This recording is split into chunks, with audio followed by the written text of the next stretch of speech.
baiklah sebelum kita masuk ke kesimpulan ya, biar kita semangat. Di sini saya akan mengajarkan tepuk semangat versi cowboy. Ya Bu ya? Ya. Tahu cowboy kan Bu ya? Cowboy. Iya tahu. Topian ini dulu. Ya benar sekali. Caranya itu Bu ya. Nggih gitu. Baiklah, duduk aja enggak apa-apa wes biar nggak capek ya. Ya. Gini, saya contohkan dulu. Kita harus mengucapkan judulnya, maksudnya gitu ya. Jadi tepuk semangat versi cowboy. Semangat, semangat. Iya, gini ya. Kalau cowboy kan biasanya itu bawa apa namanya? Tampar. Ya, Tali. tampar tali Nah. itu gitu. Jadi kayak gitu ya. Jadi saya contohkan tepuk semangat versi cowboy. Semangat, semangat. Iya, semangat, semangat. Iya, ya. Ayo kita sekali lagi. Tepuk semangat versi cowboy. Semangat, semangat. Iya, semangat, semangat. Iya, gitu ya, Bu ya. Terima kasih. Baiklah, masuk ke kesimpulan dari sesi pertama, yaitu upaya pencegahan kekerasan dan perlakuan salah pada anak. Jadi di sini sebentar ya, mohon maaf saya berdiri. Sini kan yang pertama, setiap sikap dan perilaku yang membuat anak menderita baik fisik, psikis, sosial terhadap anak adalah bentuk kekerasan dan perlakuan salah. Itu misalnya memukul atau mencubit gitu ya Bu ya, jadi tidak boleh melakukan itu. Terus kemudian berkata kasar, misalnya kita lagi emosi, terus nah gitu memaki itu tidak boleh ya Bu ya, jadi kita harus bersikap yang baik. Terus yang kedua, cara mendisiplinkan anak tidak harus dengan kekerasan. Misalnya kalau anak itu berbuat salah ya Bu ya, kita sebenarnya tidak boleh memarahi Bu, cukup kita berkata yang baik, mencontohkan yang baik. Kalau kita bicara kasar terus memarahi, itu takutnya nanti membawa apa ya, trauma gitu loh Bu ke anak. Jadi tidak boleh dilakukan itu ya Bu ya. Terus kemudian kekerasan dapat terjadi di mana-mana. Siapapun bisa menjadi pelaku, bahkan orang terdekat. Termasuk juga itu kita Bu sebagai orang tua. Seperti tadi yang saya jelaskan di poin yang kedua, memarahi. Kan kita sebenarnya tidak apa ya, tidak sengaja untuk marah gitu ya Bu ya. Tapi itu sebenarnya berbuat kasar Bu, tidak boleh sebenarnya ya. Jadi kalau memang kita lagi emosi, ya jangan melakukan ke anak. Takutnya tadi menimbulkan trauma atau enggak sakit hati seperti itu anaknya gitu ya Bu ya. Terus mungkin ada tetangga atau siapa orang lain juga kita harus lebih waspada untuk itu. Membatasi lah, bukan membatasi geraknya, bukan membatasi siapa ya. Kita harus melindungi anak kita. Lagi bermain di luar atau kalau lagi bermain HP seperti itu ya Bu ya. Jadi kita harus juga memantau biar tidak ada kekerasan gitu ya Bu ya. Terus yang keempat, orang tua wajib mencegah kekerasan dan perlakuan salah untuk melindungi anak. Ya itu tadi kita harus bisa bertukar pikiran. Maksudnya kita harus membuka diri kalau anak kita mau curhat gitu ya Bu ya. Jadi kita tidak perlu menghakimi. Jadi bicara dari hati ke hati. Kita perlu tahu apa yang diinginkan anak gitu ya Bu ya. Terus tanpa harus berbicara kasar, tanpa harus memaki, tanpa harus mengata-ngatai anak yang dibilangnya bodoh lah atau apa. Terus termasuk juga tidak membeda-bedakan antara mungkin anak satu dengan anak yang lain. Biasanya kan kayak Mbak kayak Mas itu sebenarnya tidak boleh Bu, karena memang anak itu punya kelebihan dan kekurangannya masing-masing ya Bu ya. Terus kemudian pencegahan kekerasan dan perlakuan salah dilakukan melalui antara lain yang pertama itu deteksi diri.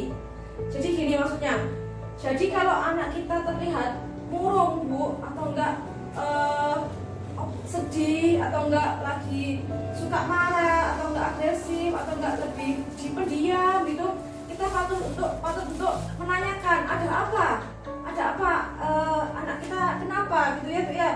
kita tahu kenapa itu dia seperti itu. Terus mungkin kalau dari fisik mungkin itu Bu, kalau anak kita cara jalannya itu berbeda, misalnya mengangkang atau enggak mungkin pincangan ya, atau pincangan ya Bu ya, pincangan. Jadi kita harus tahu itu kenapa anak kita. Terus kemudian membawa anak ke tempat aman, terus kemudian melaporkan ke RT RW atau polisi setempat. Kalau misalnya kita mengetahui ada anak yang jadi korban kekerasan, kita harus wajib melindungi anak tersebut. Kalau kita memang membutuhkan dampingan, kita ya laporkan ke RT RW yang terdekat, atau enggak kalau enggak anak ke polisi seperti itu ya Bu ya, atau enggak ke ya yang sekiranya bisa melindungi kita dan juga anak itu, jadi membantu kita lah untuk bisa melindungi anak itu ya Bu ya. Terus kemudian menghubungi lembaga layanan setempat seperti TAPSA, P2, P2A atau PPA, Perlindungan Perempuan dan Anak. Terus kemudian bisa juga ke dinas sosial, termasuk ke saya juga bisa, kan dengan punya nomor saya ya, jadi bisa menghubungi saya, nanti saya sambungkan dengan yang lainnya untuk menghubungi, bisa minta pertolongan gitu ya Bu ya. Ya seperti itu. Lanjut kemudian itu tadi kesimpulan dari sesi 1. Sebelumnya sebelum saya akhiri, saya meminta jenengan untuk saya kasih PR Bu ya. Saya kasih PR. Jadi biar tidak anak jenengan tok yang ngerjain PR. Jadi jenengan juga harus ngerjain PR. Itu PR-nya ini ada di sini juga ada, atau enggak di itu bawa buku pintar ya Bu? Ya, di buku pintar itu halaman Bu. Sebentar. Halaman 33. Iya, benar. Ini 33 Bu, ini sudah Bu, ketemu Bu. Halaman 31. Iya, di halaman 31 itu. Jadi di situ ada beberapa PR yang harus dikerjakan ya nanti ya di rumah ya Bu ya. Seperti nomor 1 itu, tolong diperhatikan biar nanti jelas.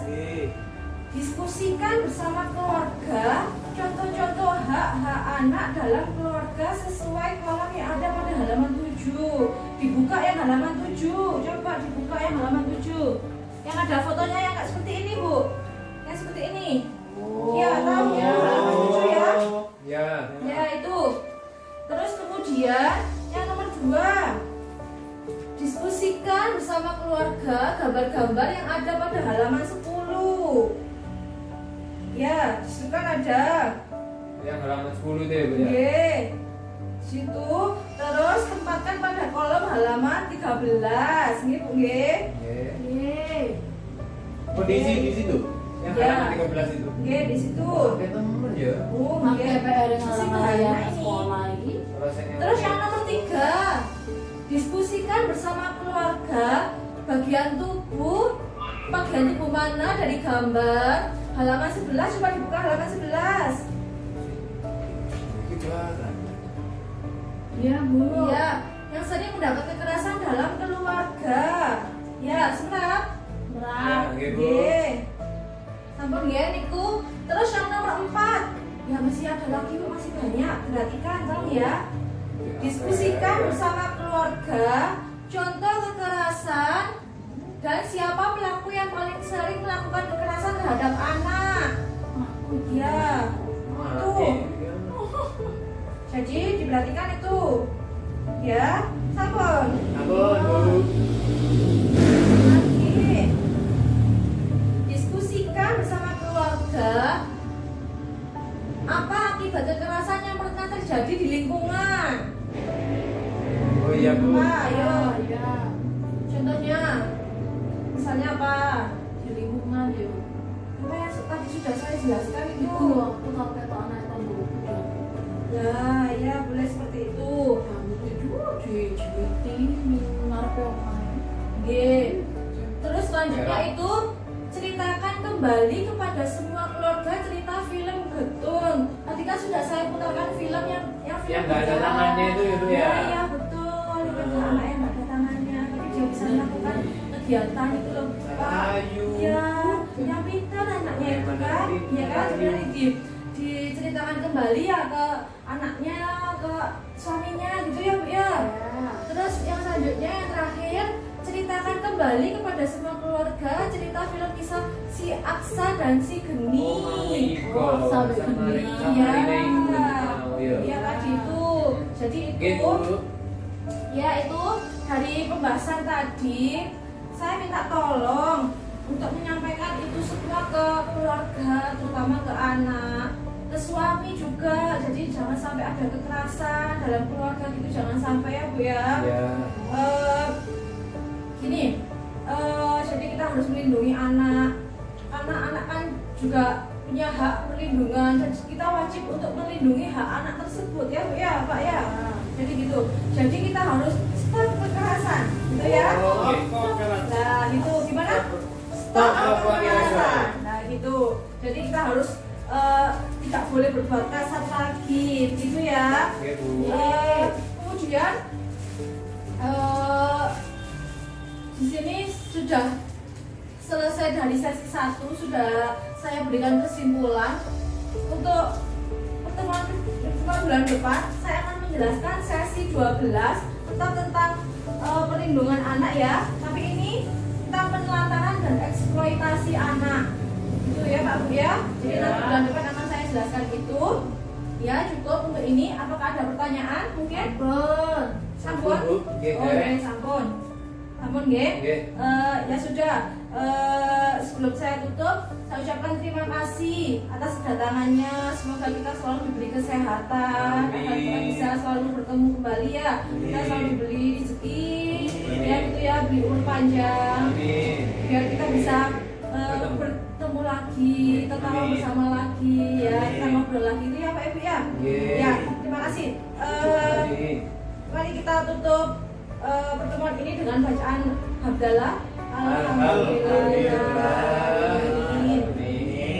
Ya, saya tutup pertemuan kali ini. Wabillahi taufiq wal hidayah. Wassalamualaikum warahmatullahi wabarakatuh. Waalaikumsalam warahmatullahi wabarakatuh.